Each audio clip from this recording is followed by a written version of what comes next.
সংক্ষিপ্ত সফর যুক্তরাজ্যের শেষ করে জগন্নাথপুর নিজ মাতৃভূমিতে আগমন করেছেন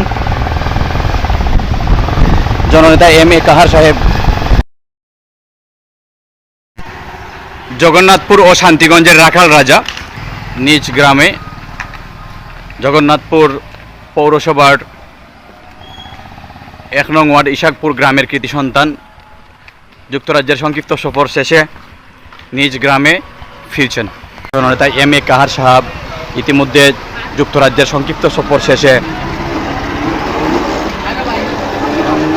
তার নিজ বাড়িতে জগন্নাথপুর পৌরসভার ১ নং ওয়ার্ডের ববরবাজারস্থ নিজ গ্রামে ফিরে এসেছেন।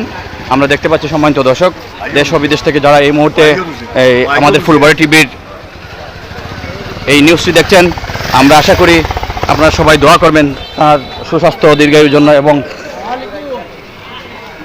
আমরা ইতিমধ্যে দেখতে পাচ্ছি জননেতা এম এ কাহার সাহেব ইতিমধ্যে আমরা দেখতে পাচ্ছি কৌশল বিনিময় করছেন। জননেতা এম এ কাহার সাহেব যুক্তরাজ্যের সংক্ষিপ্ত সফর শেষে নিজ এলাকায় ফিরে এসেছেন। সম্মানিত দর্শক, কৌশল বিনিময় করছেন আমরা দেখতে পাচ্ছি তিনি নিজ এলাকায় ফিরে।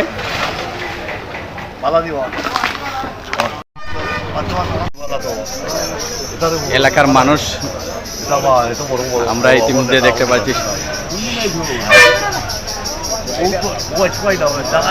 নিজ এলাকায় ফিরে এসেছেন জননেতা এম এ কাহার সাহেব। ইতিমধ্যে আমরা দেখেছি বউয়েরবাজার নিজের জগন্নাথপুর পৌরসভাস্থ ১ নং ওয়ার্ডের ১২ নম্বর সার্কেলের ইশাকপুর গ্রামের কৃতি সন্তান জননেতা এম এ কাহার সাহেব ইতিমধ্যে আমরা দেখতে পাচ্ছি নিজ গ্রামে যুক্তরাজ্যের সংক্ষিপ্ত সফর শেষে ফিরে এসেছেন, কৌশল বিনিময় করছেন আমরা ইতিমধ্যে দেখতে পাচ্ছি। সম্মানিত দর্শক শ্রোতা, যুক্তরাজ্যের সংক্ষিপ্ত সফর শেষে জগন্নাথপুর ও শান্তিগঞ্জের রাখাল রাজা জননেতা এম এ কাহার সাহেব ইতিমধ্যে জগন্নাথপুর পৌরসভার ১ নং ওয়ার্ডের ১২ নম্বর সার্কেলের ১ নং ওয়ার্ডের বউয়েরবাজারস্থ ইশাকপুর গ্রামের কৃতি সন্তান, যিনি বউয়েরবাজারে এসে কৌশল বিনিময় করছেন যুক্তরাজ্যের সংক্ষিপ্ত সফর শেষে, তা আমরা তুলে ধরছিলাম। সম্মানিত দর্শক,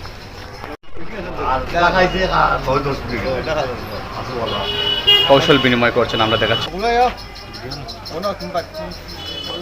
নিজ এলাকায় ফিরে এসেছেন, সেই সুবাদে আমরা ওনার সুস্বাস্থ্য ও দীর্ঘায়ু কামনা করছি এবং সংক্ষিপ্ত একটা বক্তব্য নিতে চাচ্ছি তার এই সংক্ষিপ্ত সফর শেষে যে দেশে ফিরেছেন সেই অনুভূতি নিয়ে। বিসমিল্লাহির রহমানির রহিম। আসসালামু আলাইকুম। আপনারা সবাই জানেন আমি যে কিছুদিন লাগে যুক্তরাজ্য গেছিলাম, আর আজকে আবার আপনারা মাঝে ফিরে আইছি। আপনারা আমাকে খুব সমর্থন করছেন আর বিভিন্ন সময় বিভিন্ন কাজকর্ম করছেন। আর বেশি সংক্ষিপ্ত দুই চারটা কথা করে আমার আর বুঝলাম না। ইনশাল্লাহ দেশে যখন আইছি, নির্বাচন করি আর না করি, আমি আগেও বলছি অতীতেও বলছি, এই যে জনগণের স্বার্থে এলাকার স্বার্থে আমি সবসময় আসি, এখনও থাকবো, আগামীতেও থাকবো, হাত চালিয়ে দেবো। আপনারা আমার লগে আছেন, আমার সহযোগিতা করবো আর ধন্যবাদ পরে কত হইব।